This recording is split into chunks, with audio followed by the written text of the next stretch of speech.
Hello everyone. Thank you for joining us for the webinar today. Thank you to the entire YCN committee for organising these kind of events. I think they've been a great way for us to sort of stay connected during these very difficult times where we're unable to meet face to face. My name is Dr. James Wade-Dew. For those of you who don't know, I'm from the University of Birmingham. I'm the Eurofuture Fellow here. And today we're just going to start off with a little by Antonia for the Thank you. Take over. Thank you. So, as usual, at first we just take 5 minutes from the webinar to present you what is new in the YCN and to present actually what the YCN is to the participants who are not members. So Young Ceramics Network is an initiative of European Ceramic Society, and it is sponsored by Jack Trust. This is a non-profit network that aims to bring together young students and professionals currently doing their research in ceramics. For the YCN, 5 young researchers are the committee. You know most of us, so namely Nicolas and Maria from France, Erika from Finland, Laura from Portugal, and me from Croatia. And on the right, you can see our former committee members and also the pictures or our great helpers, and that is Veronique and Andras, who is head of Young Ceramics and Training. So why you should join the YCN and use its benefits? The YCN provides you a platform to start to build your own network. Immediately as you start following everything that we post on our social media and become a member, you are very well informed about opportunities, events, conferences, grants, fundings, and also you are spreading your network that can in the future lead to possible collaborations. So we would like to announce the second webinar that is going to happen on 6th of May. This one is going to be highly interested because we will have highly successful speakers from the industry in ceramics, Dr. Moritz von Witzleben and Dr. Christian Meyer. So soon we will share the registration link at our social media, so please register and join us on 6th of May. But in May, except this one that I mentioned, the webinar, we will have another one on 20th of May. And this second webinar is going to be connected to our event happening in June. So on 20th of May, we will have speakers who are going to talk about how to improve your pitch skills and how to talk like that, the art of public speaking. So this webinar is going to be highly useful for the webinar for the event on June, and you could see this image and this slide in our previous webinars where we announced that you need to save the dates from 15 to 17 of June, and today it is the first time that actually we will explain what it's about. So we are organizing 3 days event entitled Pitch Me Your Idea. It is open for young researchers, PhD students and master students, and every participant will have 5 minutes to pitch his idea or research to the jury, and we will have 3 first prizes, the money prizes, and also the best ones are going to get free registration to one of the ESERS conferences, and the first prize winner will make a presentation during the next YCN student evening. So we in the YCN think that it is very important that we know how to pitch, how to sell our ideas, and this event is great for that. And also the webinar that is going to be before that, just to learn how to speak about our research. Also, we will have invited speakers. Peter Michel is going to talk about very important thing, and this is our CV, so career planning, your CV for your success.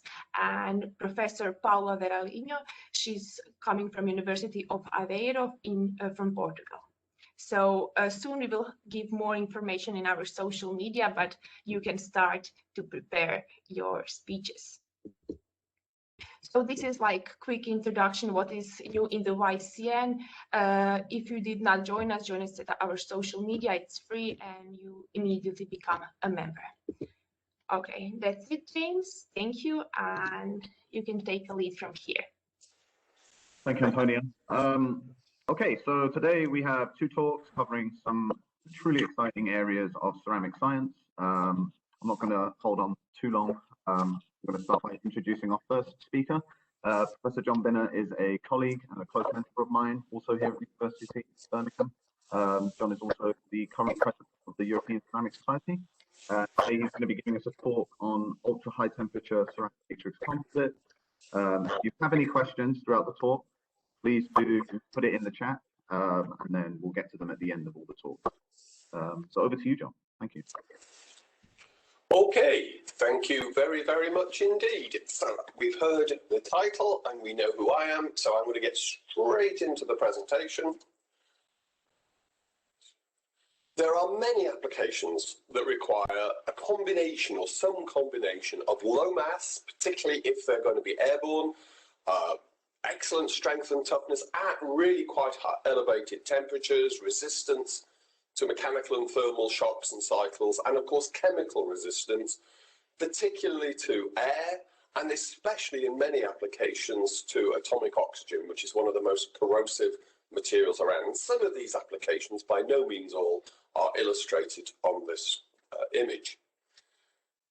Here we're interested in materials that can not only survive very high temperatures, but also function and provide useful properties at these temperatures. So, particularly in the aerospace area, what we're interested in is being able very often to cope with very, very high heat fluxes over small areas. If you have a look at the figures on the right, these all came from the US Air Force Research Labs. My apologies, I've had to take all the numbers off, but that was a condition of being given the information. So if you look at the top image, first of all, what you can see there in the pale blue is the heat flux as a position on the front edge of a leading edge for something like a space shuttle, a shuttle orbiter. And in red is the same information, but for a sharp leading edge, for example, for a hypersonic vehicle. And the thing that immediately strikes you is, first of all, there's a much higher heat flux in the case of a hypersonic vehicle. The sharp leading edge really focuses the heat flux. But secondly, how much narrower it is. And this is illustrated quite nicely by the figure below, where you can see a leading edge, a schematic leading edge, and you can see just what a narrow part of that, right at the tip, is actually red, the highest temperature. And then in the blow-up of that, you'll see it's even actually only the real tip of the leading edge, which is red, the rest of it is shades of orange and yellow and so forth. So it really can be that the maximum heat flux and the maximum temperatures and oxidation and erosion occur in literally just 2 or 3 millimeters of the material. And that's going to mean we're going to have huge temperature gradients as well as all the other conditions we need to cope with. So in terms, we've had ultra high temperature ceramics now since the 60s or 70s, so a good 50 or 60 years of these materials. And these are materials that can cope with temperatures up to and even over 3000 degrees centigrade. They tend to be the borides and carbides of the transition metals, particularly zirconium and hafnium.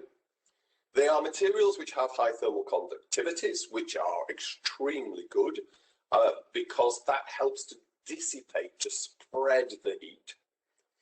They don't have great oxidation resistance, but it's good enough. But they have one major problem, which is low fracture toughness. They are similar to alumina in terms of their ability to withstand cracks. And we can see here some images. This was a nose tip. It's the shiny bit right on the end in that top picture, made of zirconium diboride with additions of silicon carbide. This was done by the Italian Aerospace Research Center. These images actually come from about 2005, from the end of 2005, December. And then this is exposed to arc jet testing, and we'll have a little bit of a look on a single slide later on at what arc jet testing is. But you can see how it really didn't like the testing. And in fact, that entire failure was over in a little under 1 second. And for those of you who can actually see the dates there, 21st of December 2005, I'm afraid this wasn't a great Christmas present for the researchers involved. So the monolithic ceramics can cope with the temperatures, but they just can't cope with so many of the other conditions, particularly temperature gradients, heating rates, and so forth. So the idea is you create composites, and then you can reinforce them. We have a number of different fibre possibilities. Oxide fibres can't usually take much more than 12, 13, 1400. Silicon carbide fibre pushes that up to 16, 17, 1800, but certainly less than 2000. So it pretty much means we will need to use carbon fibres. Now, carbon-carbon composites, where the matrix is carbon as well as the fibres, give us some tremendous advantages, particularly low mass, low coefficient of thermal expansion, very good high temperature strength, good ablation resistance. But heated in air, above 500 degrees centigrade, certainly by 1,000, 1,200 degrees centigrade, essentially all you do is generate carbon monoxide and carbon dioxide. So no oxidation resistance at all at high temperatures. So we need to find a way to improve the oxidation resistance while retaining as many and as much of the advantages as we possibly can. And so the idea behind the work that I'm presenting here is to combine the concept of ultra-high temperature ceramics with the idea of ceramic matrix composites, and take advantage of the excellent refractoriness, oxidation resistance, and so forth of the UHTCs, but also take advantage of the fracture toughness and thermal shock resistance of the CMCs. And there are a number of different methods for making these materials. And they are broadly illustrated here. First, you can use a range of different carbon fiber preforms. In terms of performance, woven is much better than needled. Needled is much better than stacked. In terms of cost, woven is hugely more expensive than needled, which is more expensive than stacked. So you get very much what you pay for. You can then, having got your preforms, you can infiltrate them with a melt. And in the CHARM project, this was a major European project led by Diletta City at ISTEC in Italy. It was 4 years long and it finished last October. You can infiltrate with a melt, and that was work that was done by DLR. Or you can infiltrate with slurries, and then you can sinter them using hot pressing or spark plasma sintering, and that was done at ISTEC itself in Italy. Or you can use the polymer impregnation and pyrolysis process, PIP, and that was done by Airbus in Germany. Or you can do what we did at the University of Birmingham, which is CVI, and you fill the porosity with a matrix. So we use the CVI approach. The idea was to take the preform. We focused on 2.5D or 3D preforms. We then impregnated them with a UHTC powder and phenolic slurry. That in itself was interesting work, and we ended up using a vacuum and injection process. Dry, cure, pyrolyze, and then we use chemical vapor infiltration to impregnate carbon as the matrix. We also did some work where we impregnated the ultra-high temperature ceramics themselves, but mainly it was carbon. And the CVI is a process in which a solid matrix is deposited in a porous preform by the thermal decomposition of a reactive gas mixture. So you pass a gas through a hot body and the gas breaks down to deposit a solid. It's a variant of chemical vapor deposition, which is more widely known. In CVD, you get a coating. In CVI, you get a solid body. It's the route to making aircraft brakes, carbon-carbon aircraft brakes, and they're just about every aircraft brake on every commercial airliner is made by this process. And it's also used for making 6-zip composites for a wide range of aerospace components. And you can see there for the carbon deposition, it's a simple matter of taking methane and then cracking it, typically at about 1,000 degrees centigrade. And there are a wide range of advantages. Near net shape, wide range of compositions, you can deposit almost any ceramic. Processing is typically less than 1,000 degrees centigrade. That's fantastic because it means you don't risk damaging the fibers. The matrix is high quality, and you can even, by putting first one gas through and then your main gas, you can deposit interfacial layers in situ first, and then you can deposit the matrix. There is a big disadvantage though. It is very, very slow in its conventional process. What do I mean by that? I mean typically 1,000 hours per component, and that translates as about 3 months to make each component. Now you can get around that by having a very big chamber and then making hundreds of parts at the same time, and that is the solution. Downside, if you're making aircraft brakes and Boeing contact you and say, we need please another 1,000 brakes and we would like them next week, you cannot make them in that time. It's going to be at least 3 months and probably longer than that. And therefore, that means that all the aircraft manufacturing companies, they have to have huge warehouses full of brakes just waiting for that order, and that's an extremely expensive process. The slowness comes because when you heat something, it tends to be hottest, as you can imagine, on the outside.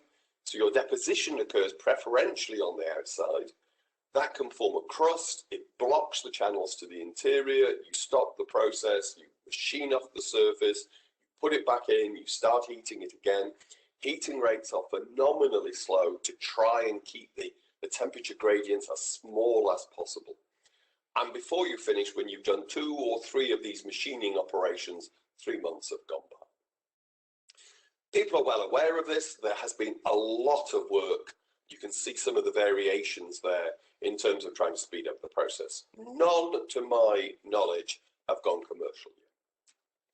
What we're doing at the University of Birmingham, and indeed I was working on long before I joined Birmingham, is 2 approaches: microwave CVI, which we use for 6-stick composites, and radio frequency or RF CVI, which we use for our carbon fiber.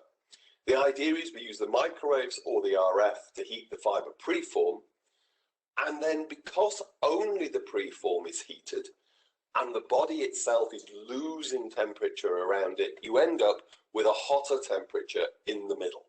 So you get what we call an inverse temperature profile. It's hottest in the middle. That means you get inside out infiltration. It reduces or eliminates this premature pore closure, and that can give you some remarkably shorter processing times. And just one example of this was done within the CHARM program, which I mentioned earlier. It's putting carbon fibers with a zirconium diboride powder slurry impregnated into it, and then depositing a carbon matrix. As you can see here, conventionally about 1,000 hours I've mentioned. To get the similar level of porosity, you always get 10 or 11% porosity with CVI. You're looking at 20 hours, 21 hours. So 40 times faster, simply by heating it from the inside out and not having to have those periodic times when you stop and you machine and then you start up again. So it's a much, much faster process. So when you've made your material, you then need to test it. We have 2 in-house testing procedures. We call them OAT, or oxyacetylene, and OPT, or oxypropane torch testing. You can see a schematic arrangement there. The sample is typically 10 or 12 millimeters from the flame tip, although of course you can have any distance you want. We typically rotate the sample into the flame. I'll illustrate that shortly. The main advantage of that is it gives a very clear time zero for testing. And then you can see the sort of conditions you can get. It does depend on the flame. It does depend on the sample distance. But temperatures up to, we've never quite measured 3,000. At these sort of temperatures, you're always plus or minus 50 degrees centigrade anyway, but the highest temperature we've measured is 2,950 or 2,500 for OPT. The heat fluxes which we have measured, 17 megawatts per meter squared for the OAT, 6 megawatts per meter squared for OPT. Heating rates 1,000 degrees a second, easily in both cases. And then the gas velocity, which again we have measured, is about Mach 0.6 in both cases. Now this is a good order of magnitude lower than most applications which will require it. So this is the big limitation of the test procedure. The gas velocity is an order of magnitude too low, but we have measured it, and it is surprisingly 0.6, about 0.6 in both cases. This is what the tests look like. The OAT is almost a point source of energy. It's a very single, very narrow diameter flame.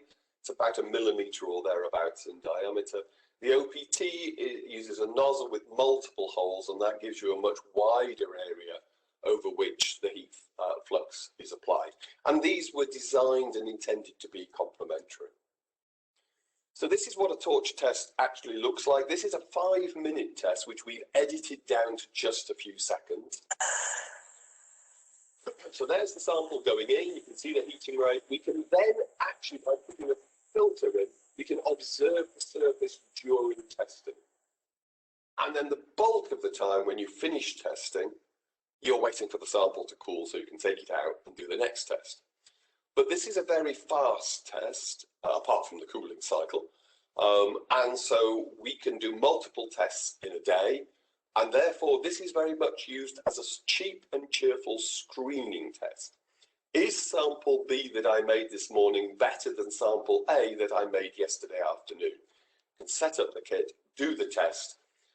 5 minutes is as long as we've tested for, but actually, if we wanted to test for half an hour or an hour, we could do so. It's just that none of the applications we have worked on so far, none of them have even needed 5 minutes. So far, a 5-minute test is now fairly standard for us, and it tests the material thoroughly. This is what your sample looks like when we finish. It's got a neat hole drilled more or less into the center of the sample, and that's done by the ablation of the flame and all that gas flow coming in, typically from 10 or 12 millimeters away. We made this innovation a couple of years ago now. Whilst most testing is done at 90 degrees to the surface, which you can see there, you can see the sample holder, you can see where the gas is and the flame comes out of. And then you can also see we can rotate the latter and we can put it at a whole variety of positions, so we can test at 90 or indeed angles right the way down to it's glancing just 5 or 10 degrees from the sample surface. And the latter is actually far more representative of a lot of tests like rocket nozzles. This is the grandfather, if you like, of our little test. This is the arc jet. This is stagnation testing. This is done at places like DLR. And it's a slightly bigger piece of equipment, as you can see here. And it tests the materials in far more realistic situations. So the arc jet can achieve similar sort of temperatures, slightly higher temperatures than we can do, similar heat fluxes, but it can also test at gas velocities, which are actually Mach 5, Mach 6.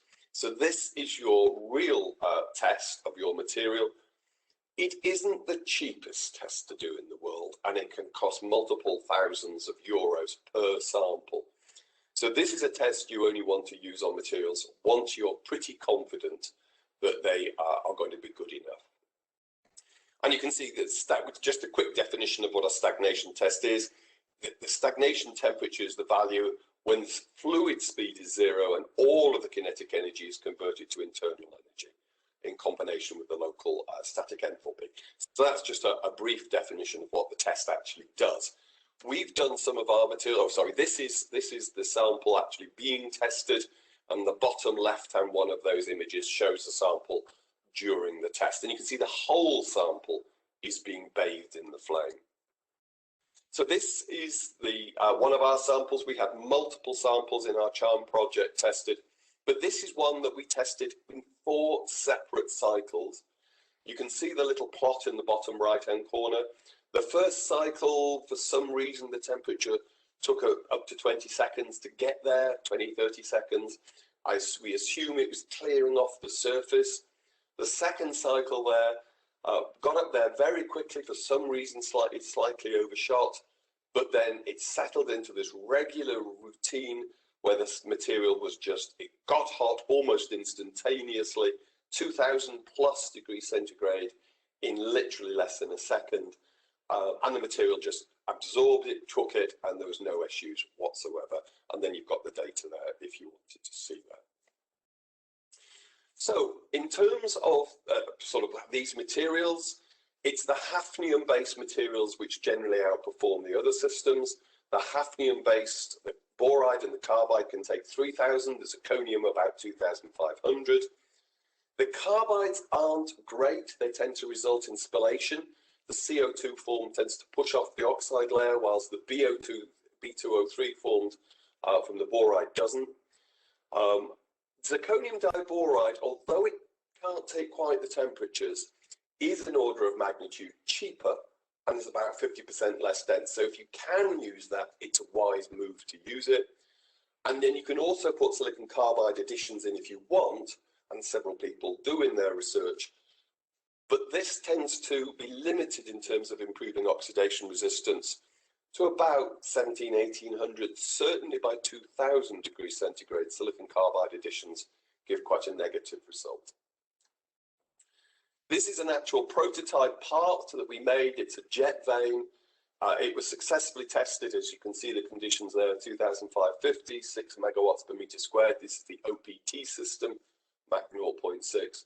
And it went through those. It needed to survive 12 seconds, and it was sitting there perfectly happily after 5 minutes without any conditions. And this part was actually made at the University of Birmingham. We've also discovered that actually, although we can test mainly with zirconium diboride or hafnium diboride, actually if you put the combination of the two together, you can end up with superior performance. So on the left-hand side, you've got pure zirconium diboride. On the right-hand side, pure hafnium diboride. Lower values are better. So the red is the mass ablation rate, so how fast are you losing mass? The blue is the linear ablation rate, how fast is the sample surface being eaten away? The green is the ablation area, how big an area is being damaged. So low values are good here. And as you can see, somewhere around that 75% hafnium diboride, 25% zirconium diboride gives you a significantly improved performance, even compared to the pure hafnium diboride. That was a really interesting finding because, of course, it saves money and it saves mass. So it's now possible to design and manufacture materials that can withstand extreme environments, temperatures up to 3,000 degrees C, heat fluxes up to tens of megawatts per meter squared, gas flows up to hypersonic. To do all this, we rely very heavily on our knowledge of the processing microstructure properties relationship so that we can understand these things. Then we can design and then make the prototype parts. The image you've got there is the testing facility at the University of Naples, and our materials were also tested using that. And our current work is focused on scaling up and testing. So that concludes the presentation. Thank you very much for your attention, and I'd very much like to thank the members of the team who have contributed. Thank you. Thank you, Jon. That was fantastic, and it's obviously very clear that your team has made huge strides in the field of UHTC fabrication and improving their durability under most extreme conditions. We'll move on to our next speaker and obviously take questions at the end. Again, feel free to add those into the chat, and we'll read those out at the end of the talks. Our next speaker also knows a lot about extreme conditions, having worked on nuclear fusion. Dr. Alex Leide is a long-term friend, and having completed his PhD at Oxford, he is now based at the University of Bristol. And today he's giving a talk assessing stress in nuclear-grade ceramics. I'm leave it to Alex to take over.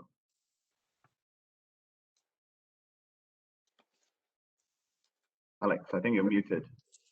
Cool, there we go. Hopefully you can hear me now. Brilliant, yeah. And hopefully, cool. Thanks for the introduction, James. So today I'm going to talk about another extreme environment, this time nuclear environment. And some experiments I've been doing over the past couple of years on measuring residual stresses in irradiated materials. So first of all, I'll give a quick introduction to where ceramics are found in nuclear reactors and the two sets of experiments on measuring residual stress. So the first two types, number 3 and 4, were part of my PhD in Oxford, where we worked in this really ugly building. And then last year I moved to Bristol to work with National Nuclear Lab in this really majestic building in the centre of Bristol. So ceramics are found at all length scales in a nuclear reactor, from the most fundamental, the nuclear fuel, that's the most important part, is typically uranium dioxide. So this is kind of standard ceramic processing. The chemists make a powder and it's pressed and sintered into a fuel pellet. Then these are stacked into fuel cladding tubes, and these go into your nuclear reactor and make lots of electricity. There are lots of different types of ceramic you can use: uranium carbides, oxides, mixed oxides, which are a mix of uranium and plutonium oxides, nitrides, carbides, silicides, all sorts are being developed. So lots of ceramics research in this area. What I'm working on now is triso fuel, which is a coated fuel particle. They look a bit like this in cross section. So they're about 1 millimeter diameter, and they consist of a central fuel kernel, typically UCO, and then 4 different layers of ceramic coatings. So you've got carbon and silicon carbide coatings, which are made by chemical vapor deposition. So this makes a 1 millimeter diameter ball, kind of a self-contained nuclear fuel particle, which is kind of safe. It's got these structural coatings which protect the nuclear fuel. And then what you can do is you can stack a few thousand of these into a fuel pellet, which is made of a matrix of silicon carbide. And this can act as a kind of direct replacement for these UO2 pellets. And you would stack these into a fuel rod to go into your reactor. So the next length scale for fuel cladding typically right now is zirconium metal alloys, but we can replace this with a 6-SiC composite, which allows you to operate at higher temperatures, makes the reactor more efficient, and also safer with its oxidation resistance in case there's an accident. Going up in length scale again into the neutron moderator in a gas-cooled reactor. This is typically graphite. So this is kind of meters length scale, several tons in a reactor core, in a gas reactor. And there's loads of research in the UK on this material.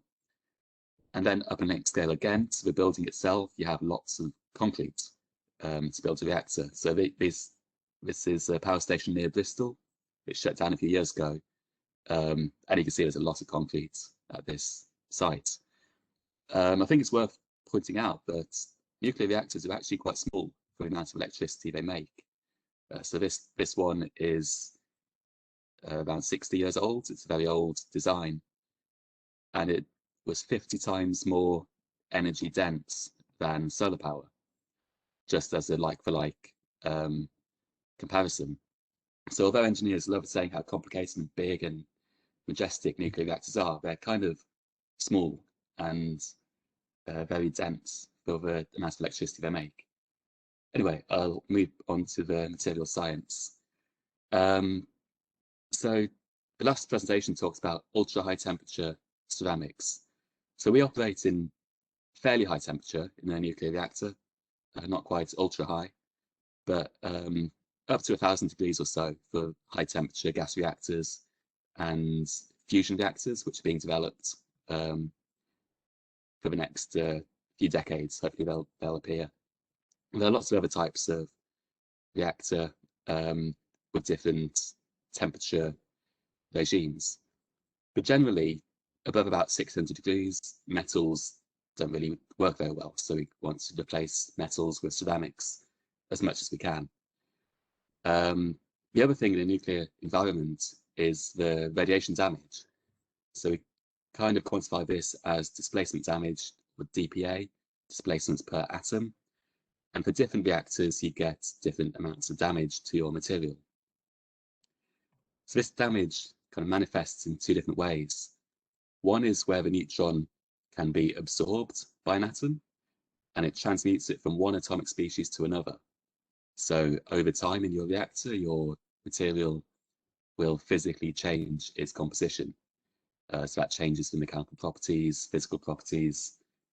So we need to account for this in the design. Secondly, and kind of what I'm more interested in, is the displacement damage, where a neutron created by the nuclear fission or fusion reaction comes flying out and hits atoms in your material.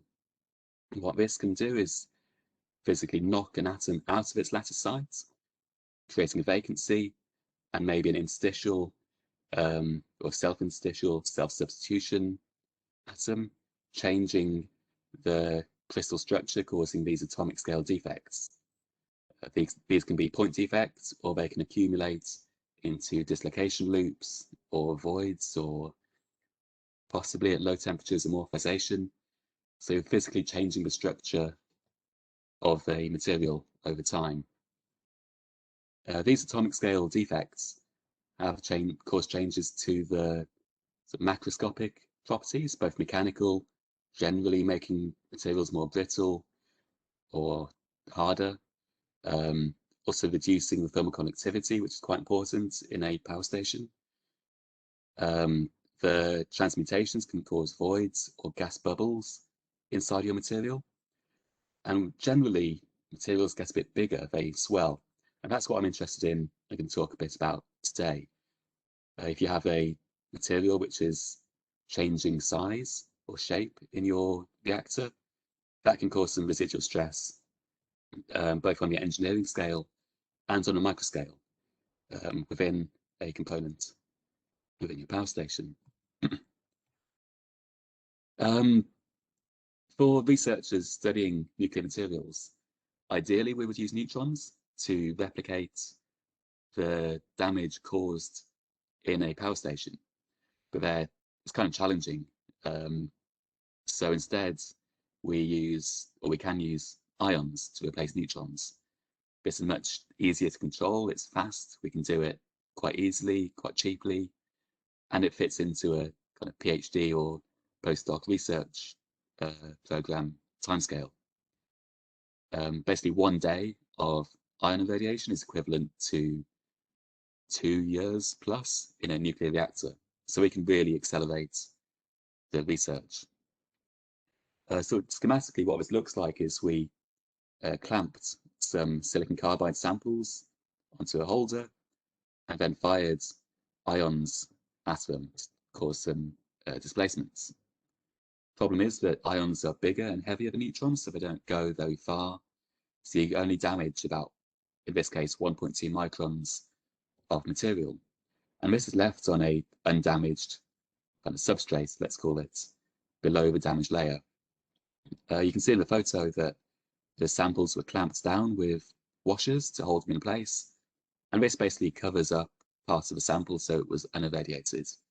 And this is quite important. I'll come back to that on the next few slides. So the residual stress part of today's talk.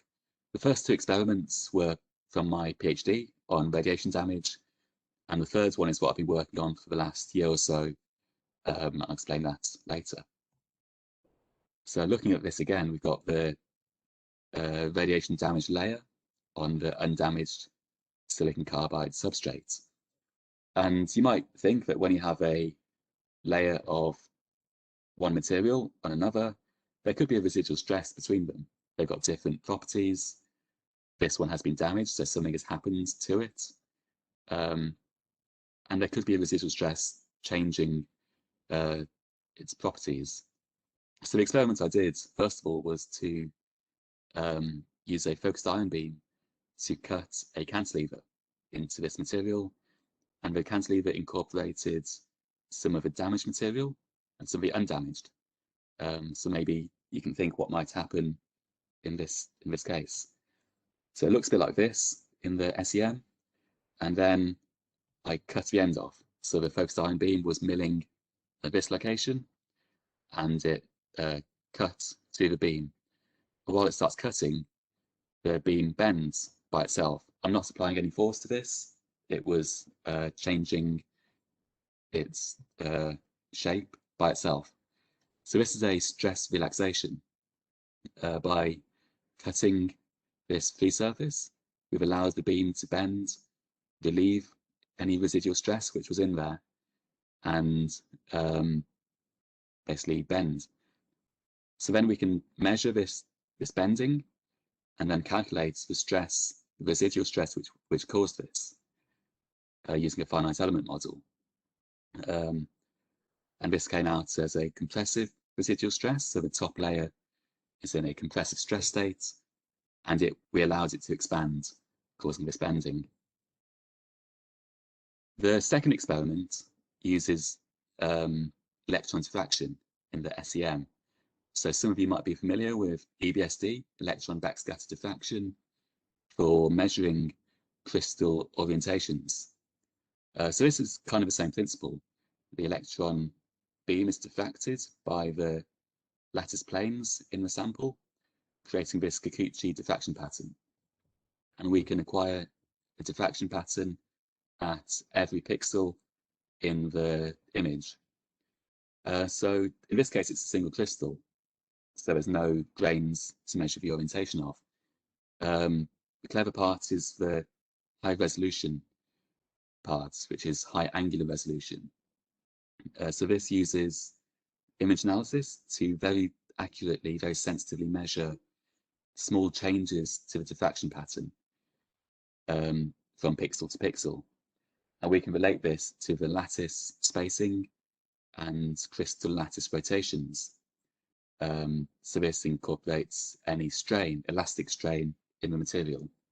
And then we can calculate stress from this strain. This is where the blanked region comes in useful. So to calculate strain, we need a unstrained reference to compare diffraction patterns with. So we take a unstrained diffraction pattern in the lower part, sort of the unirradiated part of the sample, and compare that diffraction pattern to diffraction patterns acquired in the irradiated part of the sample. And what we find is that the lattice spacing was smaller in the irradiated part, corresponding to a compressive, strain compressive residual stress. In this case, it was minus 1.9 gigapascals. This is mainly down to the fact that the diffraction pattern is coming from the surface of the sample. So the damage is lower in this region. So the residual stress, the swelling is lower. So this has kind of a knock-on effect in what we do to the sample. So generally, we want to measure mechanical properties using nanoindentation. So you would place a nanoindent, measure the hardness, elastic modulus of your material, and see how radiation has changed this. In this case, the material has been irradiated, plus it has a compressive residual stress. So this compressive stress also changes the nanoindentation response, causing a very large increase in hardness. The residual stress is opposing the nanoindenter in this case. It also opposes cracks growing. So typically in a brittle ceramic, you indent it, you get cracks. In this case, where there's a compressive stress, no cracks formed. They were opposed by the residual compressive stress. And this changes the elastic deformation and also the plastic deformation around the indent. So you're actually measuring a very different material because of the compressive stress state. The properties are quite different to what's caused by radiation alone. The second or more recent experiments I've been working on is on triso fuel particles. So these are made with coatings by chemical vapor deposition. CVD happens at a fairly high temperature, you decompose gas so that it grows on the fuel kernel to build up these different layers. This is at about 1300 or 1500 Celsius to grow the carbon and silicon carbide coatings. And then after you finish growing them, you cool all this down to room temperature. So then, because you've got dissimilar materials, different thermal expansions, you would expect that when you shrink, when you cool down, you get a residual stress between the silicon carbide and the carbon coatings just by making these particles. Then you put these particles into a nuclear reactor and lots of things happen. The fuel is fissioning, creating gases, there's radiation damage, there's shrinkage, swelling, creep, lots is happening. And although we can't measure this directly, there's been a couple of decades worth of modeling to calculate how these stresses change during operation in a reactor in the silicon carbide and the pyrolytic carbon coatings. All these models start at zero stress. They assume that when the particle is made, there's no stress in the coatings. So that was my sort of project, is to investigate if this is the case and what those stresses might be. So this uses a different technique called ring core focused ion beam digital image correlation. The principle here is kind of similar to the cantilever technique. In this case, we mill, using the focused ion beam, a ring in the material, in the coating, and you allow this volume of material to relax. So if there's a residual stress, the shape of this pillar will change because the material is able to relax around it. So you can track the changes in the shape of the pillar. So you can't see anything, the eye can't track these changes. So we use digital image correlation to track the sub-pixel movement of these spots of some features in the image, measure these displacements, calculate the strains, and then calculate stress from these relaxation strains. The benefit of this technique is that it doesn't require a stress-free reference. That's quite important for this material system, where there's no known zero stress state. So we want to be able to measure an absolute relaxation strain. So I've done this a few times in different tricer coatings, and what we see is that the pillars do relax. There is a relaxation strain corresponding to a residual stress. The benefit of this technique is that we can resolve this in both the X and Y directions, or in the circular case, the hoop and the radial directions, to calculate the residual stress, which is on the order of 1 to 200 megapascals in this case. So going back to this graph of the modeling, the calculations, where they begin at zero, that may not necessarily be true. We may have to adjust the models to account for the processing residual stresses. This could change the failure criterion of these particle coatings during operation. For example, it might appear stronger, it might fail at a lower, after a shorter time.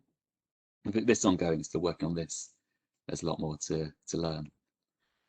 So this again, so I'd like to thank my supervisor in the PhD and my current group in Bristol and the National Nuclear Lab. You can learn more about us on our website. So there's some great PhD students working on ceramic composites for aerospace, nuclear, all sorts of interesting stuff which we're working on. And I'd also like to thank the YCN committee. I attended this workshop a couple of years ago in Slovakia. It's really good fun. So I really encourage you to get involved if you can. Thank you very much. Thank you, Alex. Clearly, a lot of work has gone into your really interesting results, and thank you for presenting them. with a view to sort of finishing this webinar on time, we're going to move swiftly on to questions. I think Jon has answered a few already, so I won't go back to those. But Yelena McCann does have one for Alex also on why is the radiation damage lower at the surface than at the depth of irradiation? I think something with the protons used or ion sources. Yeah. So we used neon ions. So these are a bit heavier than neutrons, so they get stopped by the material's atoms sooner. So that the ion collides multiple times with atoms and loses a bit of energy each time there's a collision. So generally you get more damage as you go a bit deeper. The lower energy collisions are more likely to do more damage and cause knock-on atoms to then collide with other atoms. There's kind of a cascade of damage, which causes the most damage at the deeper depth. I probably didn't explain that too clearly, but yeah, that is the case. Yeah. I think it's just larger ions. Ions are larger than neutrons, so they don't travel as deep as well. So you always end up with a certain effect, don't you? And I think you calculate that with, what is it, Shrim? Yes, yeah, it's a Monte Carlo simulation which calculates how much energy is lost by each collision. Yeah, so you can calculate the change in stress as a function of depth. Next question, we have another one for Alex from Kinia Yavin. Thank you for the very nice presentation. I have two questions, more related to the first part, one related to the second part. Does cooling rate after heating process have any influence on the mechanical strength of the material after every cycle of heating? Does that make sense?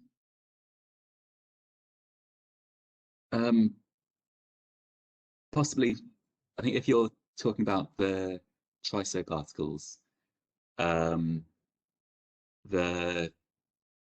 not sure about the cooling rate, but you have different cooling. Well, yeah, I'm not sure exactly the cooling rate and its effects it might have. But then you do heat it up again to go into the reactor, so that might cause a change in residual stress again from what we're measuring at room temperature. So it's quite complicated effect to measure.